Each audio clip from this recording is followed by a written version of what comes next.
nice game, I'd be like, all right, cool, whatever. I mean, the fact of the matter, he's not, and like, I don't know either way. But if he had been, yeah, you can't be that guy. Yeah.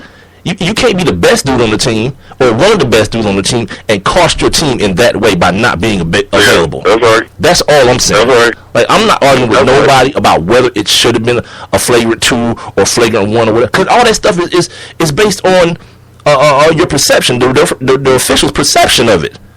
Mm-hmm. But if he decides to say, well, I used to always say this about Mike Vick. Remember? I used to always say, when people was like, man, they gave that dude 2 years or whatever it was for fighting dogs. Here's the thing. If you don't fight dogs at all, they can't give you anything. But once you do it, you lose your opportunity to choose.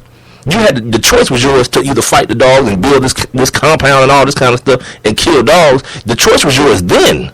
But now that you're in front of the judge, it's the judge's choice. You know what I mean? You can't say nothing anymore. It's the judge's choice. And the same thing with Al Horford. When you make the conscious decision to do that kind of stuff in the middle of the basketball floor, if the referee decides to a flagrant 2, you lost your choice. You lost your opportunity to choose, man. And that's all I'm saying about that. You just lost your opportunity to choose. No, the one thing, and I will say this. I mean, because when it comes to the reffing thing, and I know, just like you said, it's different officials for every game or whatnot. But I like the one thing that I will say is that I would kind of like for there to be a clear and concise ruling on these technical fouls. I mean, because we saw in round 1 the Jay Crowder incident with Kendrick Perkins. Remember, he came off the bench, came into the game, and the first thing he did was slap Jay Crowder. Mm-hmm. Nothing happened. And then J.R. Smith leveled him, and he ended up getting kicked out the game and suspended for 2 games. Yo, he damn near knocked the guy out, though. He damn near knocked the guy out. Yeah. But it's like, okay, so, like, I mean, it's nothing clear and concise, because even with the Al move, right? Okay, they kicked Al out of the game, but he didn't face any further suspension. The White didn't get, like, the White just got a slap on the wrist. Yeah. So it's like there's no clear and concise ruling when it comes to the technical fouls. And then that's gonna have to fall on the referee. The rule is the rule. Above the neck, head area, yeah, it's a flagrant 2. The rule is the rule. Joey Crawford just blew it.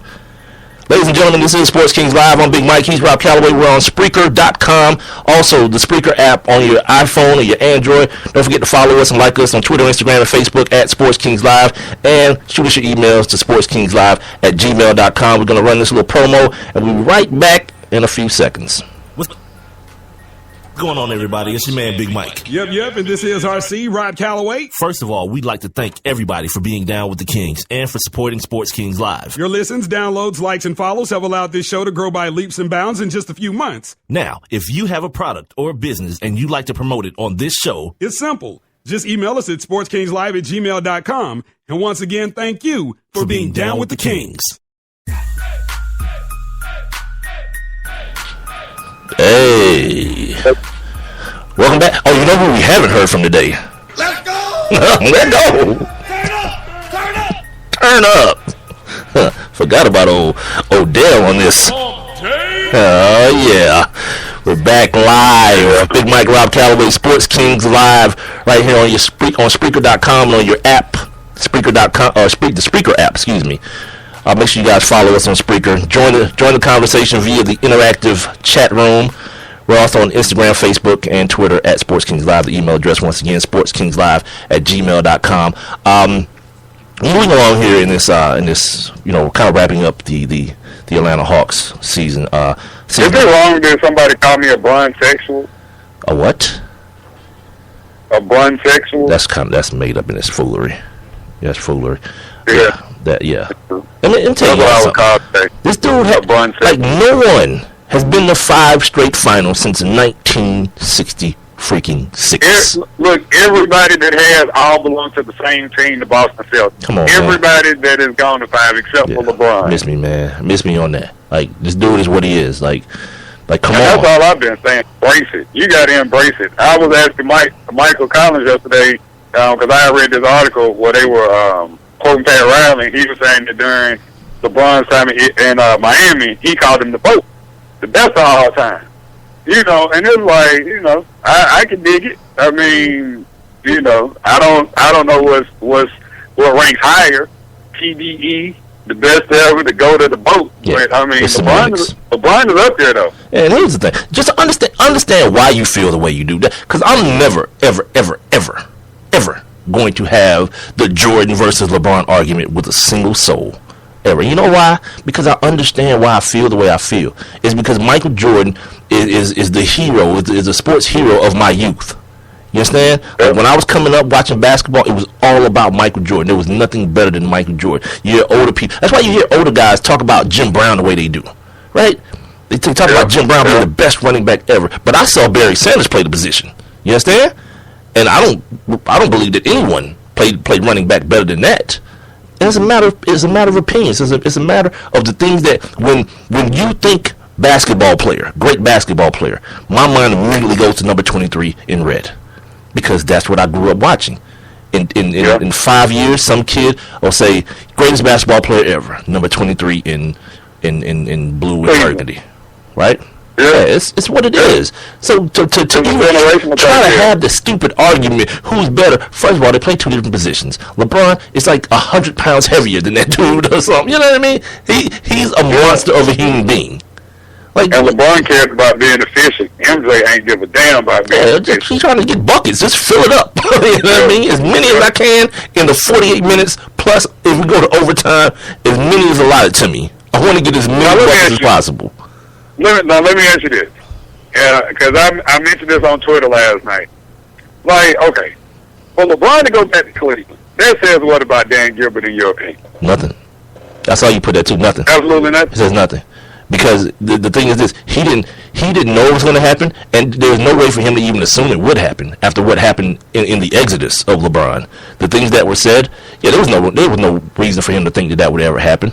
LeBron didn't do that for Dan Gilbert. He did it for the state of Ohio. You know what I mean? Right. And then the Dan Gilbert thing just happened to be a sidebar to it.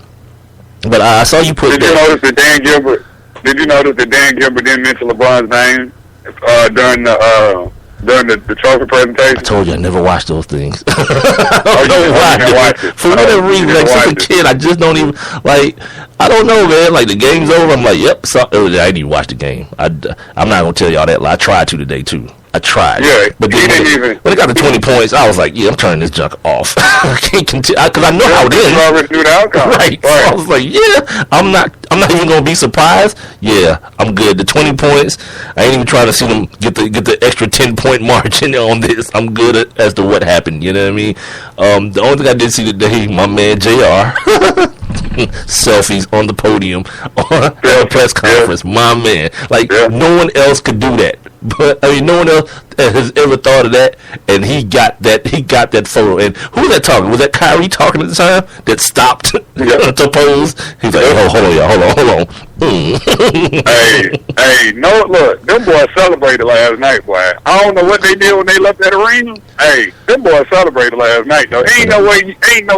Like, I don't know what JR did. I need to look on TMZ. Because I know JR turned up last LeBron night. probably was like, my man. LeBron probably was like, my man, just wait.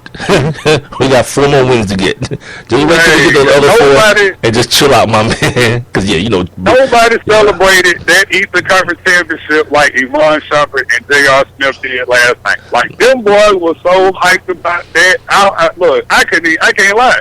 Like, I'm like, yeah, I feel y'all. Y'all are like two dudes that just got out of prison. You know how you get out of prison when you wrongfully convicted and they give you that $10 million settlement? Like, that's what them boys were like. They were like, we free! You know what's crazy about that? Oh, my God. You know what's crazy about that? The maximum amount is $100,000 per year. It's not, no one gets a $10 million. I was just exaggerating. Yeah, you get $100,000 per year. Oh, what is it? $100,000? It's $10,000. I'm sorry. It's $10,000 per year. That's what it is. Yeah. That's why really they only get $1 million. You see cats get out and they get $1 million. Yeah, that dude who went to jail and was wrongfully committed of a rape. Yeah, he got $100,000 when he got out. 10 years that dude spent in jail for 100 G's. Yeah, that's rough. I've been like, come on. That's better than that 20 cents a day you was in there making. But still, not really, because you was in there making it for no damn reason. You was innocent the whole time. That's something I've never understood. Like when dudes get out of jail after being wrongfully convicted, how happy they be, dude. I'll be so pissed. Like, be at the press conference, don't ask me a damn thing. Don't ask me nothing. I'm going home. And if you follow me, I'll be right back in this mug. Don't follow me. Leave me alone. Like, yeah, I'd be so pissed. And maybe it's because I watch so much Lock Up. And like my whole imagery of jail surrounding the booty warrior. That's it. You know what I mean? Like my whole perception of everything that goes on in jail is this one dude in jail that no one has ever said no to. Police John, my name Police John. Like he has a crew that he spread out across every prison in America. And there's one of him in every damn jail.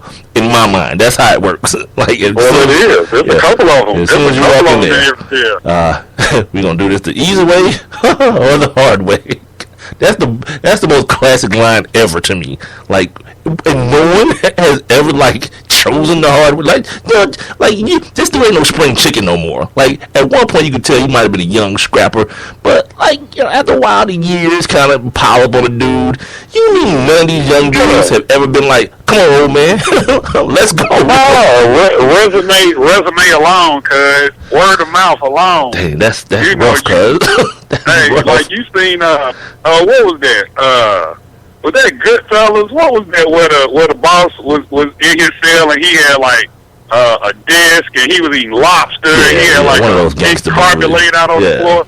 Yeah, like that's how police do. He might not be living that lavish. Yeah, ain't nobody. But it's like no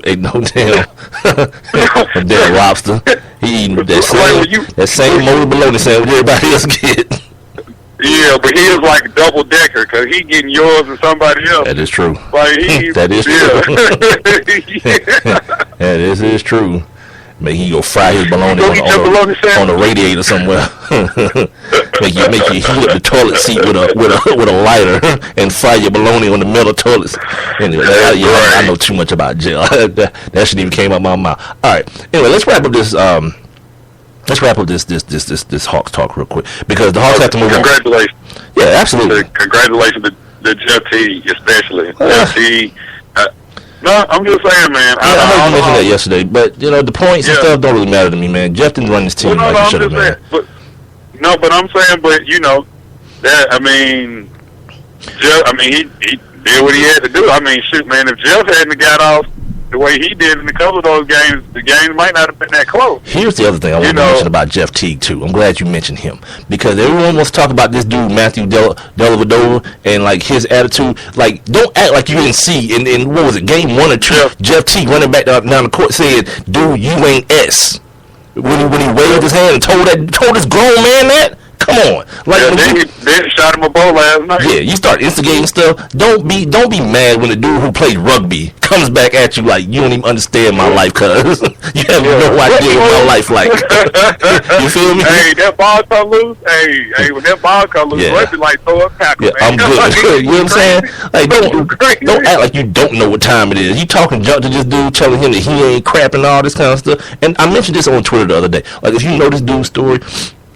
Like they did a profile on him, and they talked to Kyrie Irving about him and Kyrie was about to fight every day in camp. Yeah. Like this dude literally fought his way onto an NBA roster. Yeah. Come on, man.